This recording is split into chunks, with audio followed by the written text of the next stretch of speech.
Je pensais autrefois que les disputes entre enfants dans une maison étaient simplement du bruit de fond. Des cris pour un jouet, des pleurs pour une place sur le canapé, des accusations lancées à la volée comme des caillots dans une cour de récréation. Rien de sérieux, juste des enfants. Mais avec le temps, en observant des familles pendant des années, j'ai compris quelque chose de beaucoup plus dérangeant. Derrière chaque dispute entre frères et sœurs, il y a rarement un objet en jeu. Ce qui se joue vraiment, c'est une bataille invisible pour une chose bien plus précieuse, la place qu'on occupe dans le regard des parents. La rivalité fraternelle n'est pas un accident, ce n'est pas juste une phase, c'est une construction psychologique qui commence très tôt, souvent sans que personne ne s'en rende compte. Et le plus troublant, c'est qu'elle peut façonner la manière dont ces enfants vont aimer, se comparer et même se faire confiance, toute leur vie adulte. Aujourd'hui, je veux aller au-delà des apparences, comprendre pourquoi deux enfants élevés dans la même maison peuvent devenir des adversaires silencieux et comment de petites habitudes parentales, presque invisibles, alimentent ce feu sans que personne ne le remarque. Il y a une scène que j'ai vue des dizaines de fois au fil des années, presque toujours dans des variations différentes, mais avec la même émotion de fond. Deux enfants dans la même pièce. Un objet au centre, parfois une télécommande, parfois un jouet, parfois même rien de réellement important. Et pourtant, en quelques secondes, l'air change. Ce n'est jamais vraiment l'objet qui déclenche le conflit, c'est ce qui le représente. L'un des enfants crie plus fort, l'autre se défend, et très vite, on entend des phrases comme c'est toujours lui ou elle a tout le temps raison. À ce moment-là, beaucoup de parents interviennent en surface. Partagez, arrêtez de vous disputer, soyez gentils l'un envers l'autre. Mais ce qu'ils ne voient pas, c'est que la racine du problème ne se trouve pas dans ce moment précis. Elle est déjà profondément installée. Les enfants, dès leur plus jeune âge, ne vivent pas la maison comme un espace neutre. ILS l'aperçoivent comme un système de comparaison constant. Même sans que personne ne dise quoi que ce soit, ILS observe qui reçoit le plus de compliments, qui est le plus souvent grondé, qui obtient plus facilement de l'attention. C'est là que la théorie de la comparaison sociale entre en jeu. Les enfants ne se définissent pas seuls, ils se définissent toujours en relation avec l'autre. Et dans cette dynamique, l'attention parentale devient une ressource invisible mais extrêmement précieuse. Un enfant ne pense pas seulement je veux ce jouet. Il pense souvent, inconsciemment, si je perds ça, je perds aussi une part de l'attention qui vient avec. C'est là que la rivalité commence à se structurer. Même les gestes les plus anodins des parents peuvent devenir des points d'ancrage psychologique. Dire ton frère est très calme, pourquoi tu ne peux pas être comme lui ou ta sœur est plus organisée semble banal sur le moment. Pourtant, dans l'esprit d'un enfant, cela devient une étiquette. Et ces étiquettes s'installent lentement. Le responsable, le turbulent, le brillant, le difficile. Personne ne les grave officiellement, mais elles deviennent des rôles implicites dans la maison. Et une fois que ces rôles existent, les enfants commencent à jouer leur personnage. L'enfant sage apprend à se retenir, parfois au prix de ses propres besoins émotionnels. L'enfant difficile finit par agir en fonction de ce qu'on attend de lui, même inconsciemment. Et sans que les parents s'en rendent compte, la maison devient une petite scène où chacun tente de survivre émotionnellement à sa manière. Ce qui est encore plus subtil, c'est que les enfants ne cherchent pas seulement l'égalité, ils cherchent la reconnaissance individuelle. Mais comme ils n'ont pas les outils émotionnels pour l'exprimer clairement, cela ressort sous forme de compétition. Et cette compétition n'est pas toujours agressive. Parfois, elle est silencieuse. Un regard, un soupir, un retrait soudain. L'un des enfants arrête de parler, non pas parce qu'il n'a rien à dire, mais parce qu'il a appris que parler ne lui apporte pas autant de reconnaissance que l'autre. Avec le temps, cette dynamique devient automatique. Personne ne l'enseigne directement. Elle s'installe. Et c'est là que beaucoup de parents passent à côté de l'essentiel. Ils voient les disputes, mais pas le système émotionnel qui les produit. La rivalité fraternelle ne commence donc pas au moment où les enfants se disputent. Elle commence bien plus tôt, dans la manière dont chacun apprend, sans le dire, à répondre à une question silencieuse. Quelle est ma place ici comparée à l'autre? Dans la prochaine partie, on va entrer dans quelque chose d'encore plus troublant. ce que les parents ne remarquent jamais pendant les conflits eux-mêmes et pourquoi certaines de leurs réactions, pourtant bien intentionnées, peuvent aggraver exactement ce qu'ils essaient de calmer. Il y a un moment très particulier dans les disputes entre frères et sœurs. De l'extérieur, tout semble évident. Deux enfants qui se disputent, un problème simple, une solution simple. Mais si on observe attentivement, ce n'est presque jamais une question de logique, c'est une question de stratégie émotionnelle. L'un des enfants va parler vite, argumenter, parfois même accuser. L'autre va se taire, bouder ou au contraire provoquer encore plus. Et chaque parent pense généralement qu'il s'agit juste de mauvais comportements. Pourtant, ce que j'ai appris en observant ces situations, c'est que chaque enfant adopte un rôle psychologique pour survivre à ce qu'il ressent. Dans beaucoup de cas, celui qui parle fort n'est pas forcément le plus confiant. Il est souvent celui qui a compris que le silence ne lui donnait pas de place. Et celui qui se retire n'est pas forcément calme ou mature.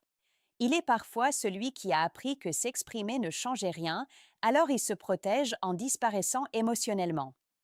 Mais ce qui rend ces dynamiques encore plus complexes, c'est le fonctionnement du cerveau des enfants.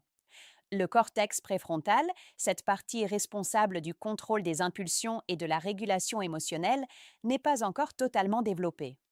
Cela signifie que, face à une frustration ou une injustice perçue, ils réagissent d'abord avec leurs émotions, pas avec la logique. Donc, quand un parent intervient en disant ⁇ Ce n'est pas grave, partagez ⁇ l'enfant n'entend pas une solution. Il entend souvent ⁇ Ce que tu ressens n'a pas vraiment d'importance ⁇ Et c'est là que beaucoup de malentendus commencent à s'accumuler. Un autre piège très fréquent, c'est la comparaison en pleine situation de conflit. Par exemple, regarde ton frère, lui, il ne fait pas autant d'histoires. Sur le moment, cela peut sembler être une correction utile. Mais psychologiquement, cela active exactement ce que l'on essaie d'éviter, la rivalité. Parce qu'à cet instant, l'enfant ne se dit pas ⁇ je dois mieux faire ⁇ il se dit ⁇ je suis moins bien que l'autre ⁇ Et cette sensation ne disparaît pas avec la fin du conflit, elle reste silencieuse et s'ajoute aux autres souvenirs similaires. Il y a aussi un autre élément que les parents remarquent rarement, la perception de favoritisme, même lorsqu'il n'existe pas réellement. Les enfants ne comparent pas seulement les actions, ils comparent les émotions, les tons de voix, les regards, la rapidité de réaction. Un enfant peut interpréter une simple fatigue parentale comme une préférence pour son frère ou sa sœur. Et ce type d'interprétation, même s'il n'est pas exact, devient une réalité émotionnelle pour l'enfant. Ce qui est encore plus délicat, c'est que les parents essaient souvent d'être justes en traitant tout le monde de la même manière. Mais en psychologie de l'enfant, l'équité émotionnelle n'est pas toujours perçue comme un traitement identique. Chaque enfant a des besoins différents, des sensibilités différentes et des déclencheurs émotionnels différents. Donc, traiter tout le monde exactement pareil peut parfois renforcer le sentiment d'injustice. Dans ces moments de tension, les parents pensent souvent qu'ils gèrent un conflit, mais en réalité, ils ou elles interviennent dans une dynamique émotionnelle déjà chargée d'histoire, de souvenirs et de perceptions accumulées. Et c'est pour cela que les conflits semblent parfois répétitifs. Ce ne sont pas de nouveaux conflits, ce sont souvent les mêmes blessures émotionnelles qui se rejouent encore et encore avec de nouveaux prétextes. Les enfants, sans en être conscients, testent constamment une chose. Est-ce que ma place est menacée ou sécurisée ici? Et tant que cette question reste floue, la rivalité continue de se nourrir elle-même. Dans la prochaine partie, on va avoir quelque chose d'encore plus profond. Comment ces dynamiques d'enfance ne disparaissent pas vraiment et comment elles continuent de façonner les adultes bien après que les disputes aient cessé. Ce qui est fascinant avec la rivalité fraternelle, c'est qu'elle ne disparaît pas vraiment avec l'âge. Elle change simplement de forme. Les jouets disparaissent, les disputes dans le salon s'arrêtent, mais le mécanisme intérieur, lui, continue de fonctionner en silence. Avec le temps, beaucoup d'enfants deviennent des adultes qui ne se rendent même plus compte qu'ils continuent de se comparer. Pas seulement à leurs frères ou sœurs, mais à tout le monde, collègues, amis, partenaires de vie, parfois même des inconnus sur les réseaux sociaux. Et ce réflexe n'apparaît pas par hasard. Dans de nombreux cas, l'encens a installé une sorte de système interne de classement invisible. Certains ont grandi avec la sensation d'être celui qui doit prouver plus, d'autres avec celle d'être celui qui n'est jamais assez reconnu. Et ces impressions, même si elles ne sont jamais formulées clairement, deviennent des filtres à travers lesquels ils voient le monde. Ce que j'ai souvent observé, c'est que cette dynamique produit deux trajectoires principales. La première, c'est celle de la surcompensation. L'adulte devient extrêmement performant, parfois même perfectionniste. Il veut être irréprochable, toujours en avance, toujours meilleur. Sur le papier, cela ressemble à de la réussite. Mais émotionnellement, cela peut être alimenté par une peur constante, celle de ne pas être assez comparé à l'autre. La deuxième trajectoire, plus silencieuse, c'est celle du retrait. L'adulte évite la compétition, même quand elle pourrait lui être bénéfique. Il se minimise, laisse les autres prendre la place et peut développer une forme de résignation intérieure. Pas parce qu'il manque de capacité, mais parce qu'il a appris très tôt que rivaliser ne menait pas à une reconnaissance stable. Et entre ces deux extrêmes, il existe une zone plus subtile, celle des relations adultes influencées par cette ancienne rivalité. Certains frères et sœurs continuent, sans s'en rendre compte, à rejouer des dynamiques anciennes. L'un devient celui qui réussit toujours mieux, l'autre celui qui n'est jamais vraiment vu. Et même dans les conversations les plus simples, une comparaison implicite peut encore exister. Le plus troublant, c'est que beaucoup d'adultes ne relient jamais ces comportements à leur enfance. Ils pensent que c'est juste leur personnalité. Mais en réalité, ce sont souvent des stratégies émotionnelles construites très tôt pour naviguer dans un environnement où l'attention et la reconnaissance semblaient limitées ou conditionnelles. Il faut aussi comprendre que la rivalité fraternelle ne crée pas seulement de la compétition, elle peut aussi influencer la manière dont une personne aime. Certains adultes ont du mal à se sentir pleinement en sécurité dans leurs relations affectives parce qu'ils associent inconsciemment l'amour à une forme de comparaison ou de performance émotionnelle. Et pourtant, tout cela n'est pas une fatalité. Quand on comprend que ces schémas viennent d'une construction ancienne, on commence à voir les choses différemment. Ce qui semblait être un trait de caractère devient une réponse apprise. Ce qui semblait être de la nature devient de l'adaptation. Et cette prise de conscience change tout, parce qu'elle ouvre une possibilité que beaucoup de personnes n'ont jamais envisagée, celle de ne plus vivre en réaction à une ancienne dynamique familiale, mais de construire consciemment une nouvelle manière de se positionner face aux autres. La rivalité fraternelle n'est donc pas seulement une histoire d'enfance, c'est souvent le premier endroit où l'on apprend à se définir face aux autres. Et selon la manière dont elle est comprise ou ignorée, elle peut devenir soit un moteur, soit une blessure silencieuse qui suit quelqu'un toute sa vie. La rivalité entre frères et sœurs n'est pas simplement une question de dispute ou de caractère difficile.